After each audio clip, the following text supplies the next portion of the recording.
Normal কোর্সে সাধারণভাবে এ রাজ্যে মুসলিম ভোট এই 30% হিসেবেই দেখা হয়।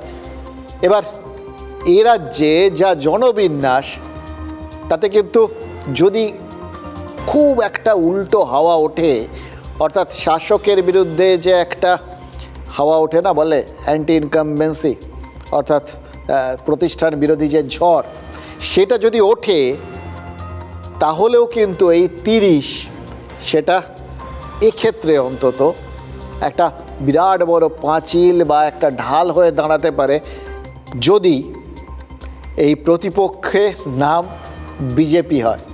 কেন বলছি? দেখুন, খুব সোজা সাপটা অঙ্ক, সহজভাবে বলি, আপনাদের বুঝতে খুব সুবিধা হবে। যদি আপনার 100% হিসেব হয় ভোটারের, তাহলে তৃণমূল, বাম, কংগ্রেস এরকম প্রত্যেকটা দলই তারা কিন্তু ওই 100% ভোটারকে টার্গেট করেই নামতে পারে। কিন্তু যখন এটা বিজেপির হয়ে যায়, বিজেপির জন্য অঙ্কটা কঠিন হয়ে যায়। তাদের 70%কে টার্গেট করে নামতে হয়, কারণ তারা ধরেই নেন যে ওই 30% তাদের ভোট দেবেন না। এবার এইভাবে যদি দেখেন, তাহলে সরলভাবে, সহজভাবে এটা কেউ বলে দিতে পারে যে যতক্ষণ পর্যন্ত না বিরোধী পক্ষে ওই বাম, কংগ্রেস এরা দাঁড়াচ্ছে বা এরা শক্তিশালী হচ্ছে, ততক্ষণ তৃণমূলের হারার কোনো সম্ভাবনা নেই।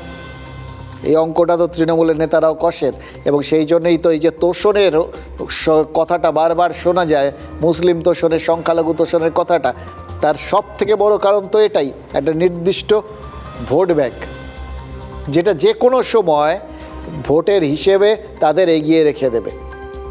30% যদি হাতে নিয়ে কেউ নামেন, আর তার প্রতিপক্ষ যদি ওই -30% হয়ে নামেন, তাহলে কার জন্য অঙ্কটা সহজ হয়ে যায় বলুন তো?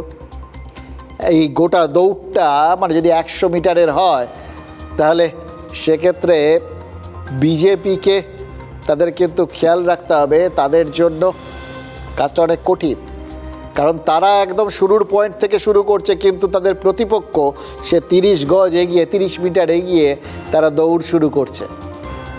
এই 30 মিটারটাকে অতিক্রম করে তারপর তাদের বিজেপিকে আসল দৌড় শুরু করতে হবে, ফলে কাজটা তাদের কঠিন।